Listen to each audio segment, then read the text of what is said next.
Hello everybody and welcome to Number 9 Farms. I'm Dawn Gallup and we are going to make some strawberry jalapeno jam today. Last night I had got some jars from Walmart and it was 8 cases. My boys loaded up the dishwasher. We washed the jars and now the jars, I've already been over here this morning and got all the jars boiled.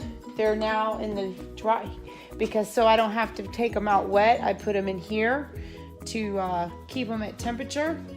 I've got my mobile 1830 copper pot ready to go.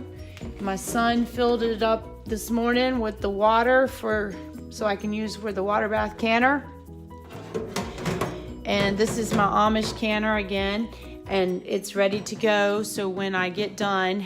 And so now I want you to see all the strawberries, the cups ready. I've got the jalapenos that I already had smashed down and ready to go.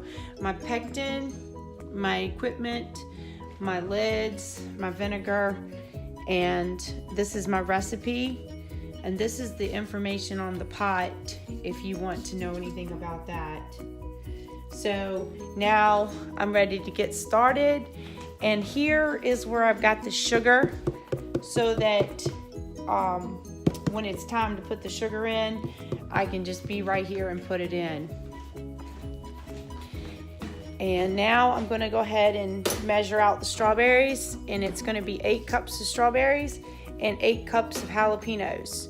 And I will measure them up and smash them up a little bit and put them in the pot and go ahead and put the pectin in first, the vinegar, and then I'm not going to be putting the sugar in until it comes into a rolling boil.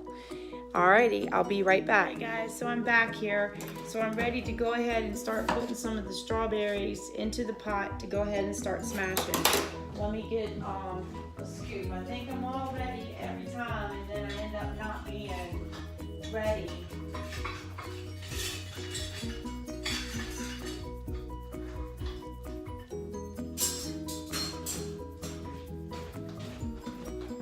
So sorry about that. Of course.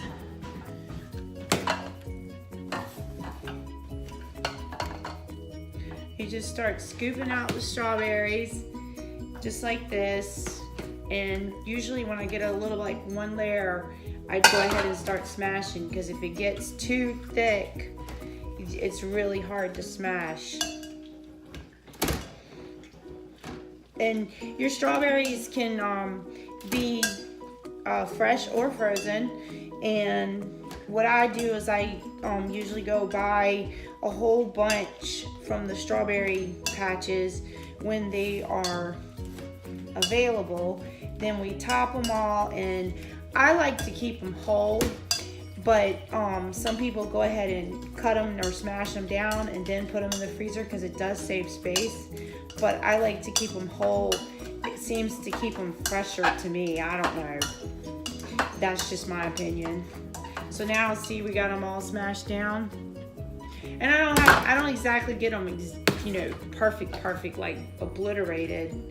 I just go ahead and start smashing, and I think that's one of the things that makes my jams really good is because it's not a jelly, it is a jam, so it's a little thick, and it does have really good flavor because the fruit is thick.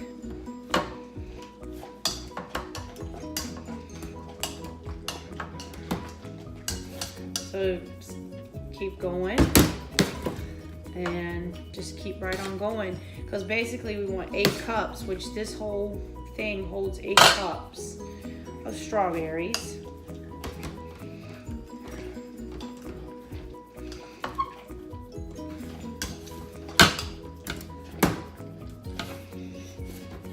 And I created this recipe myself because since I make in larger batches, I like to be able to, not like commercial type batches, but batches big enough that I get about 26 jars of jam at one time and not 7 jars of jam.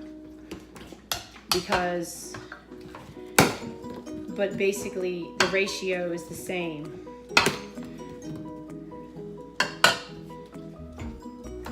And this one is kind of like my strawberry rhubarb. So it's just basically half and half. So half strawberries, half rhubarb, half jalapenos, whatever you're using. And now that it's getting really close to the top, and it looks like I'll have just enough strawberries left to do even maybe a smaller strawberry jam next.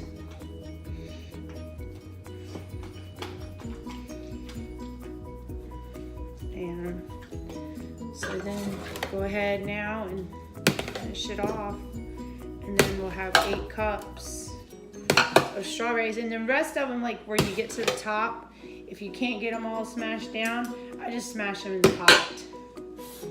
So now we're gonna go over and get to the pot, and I'm gonna sit you guys right here, and I go ahead and dump the strawberries in.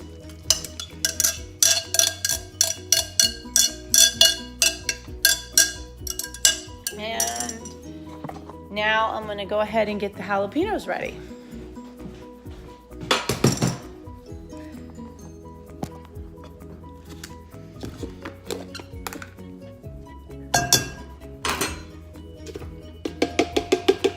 And then when you're using the peppers, if you're familiar with it, the peppers, when you run the water to it, it literally takes your breath. So be really careful of that, because it's strong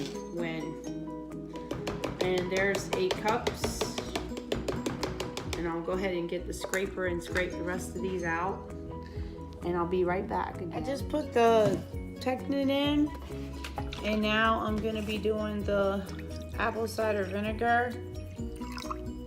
It gets 1 1/4 cups of apple cider vinegar.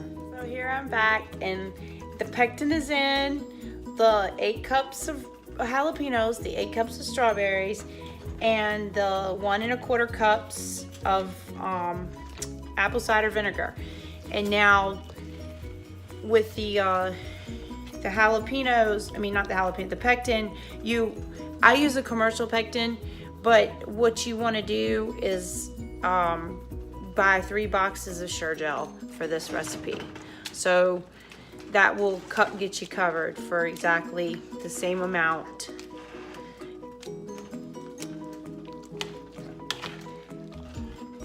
So now I just start stirring and basically chopping it first and get it going. And the stove is, since I have an electric stove and I don't have a gas stove, it's really hard to get to temperature.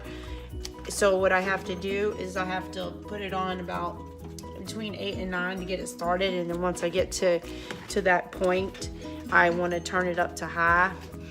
And you need to carry it, for this particular recipe, you need to carry it with a candy thermometer to about 210 degrees, because that's when you're going to know that it's set. Even though at 220 is when the jam does set, but I have found that when you use pectin, which of course, since I am making jams for other people and I do need it to set, and there is no question about it, that's why I do the 210, because I know that I'm close enough to the gel stage, plus I have the pectin in there, and plus a lot of the fruits already, and strawberry is not one, but a lot of the fruits already have enough natural pectin in them. Apples, raspberries, they set really well, but this is just a little sample of it, and I thought I would share it with you today. All right, well, I'll be back once it gets rolling temperature and we put the sugar in, okay?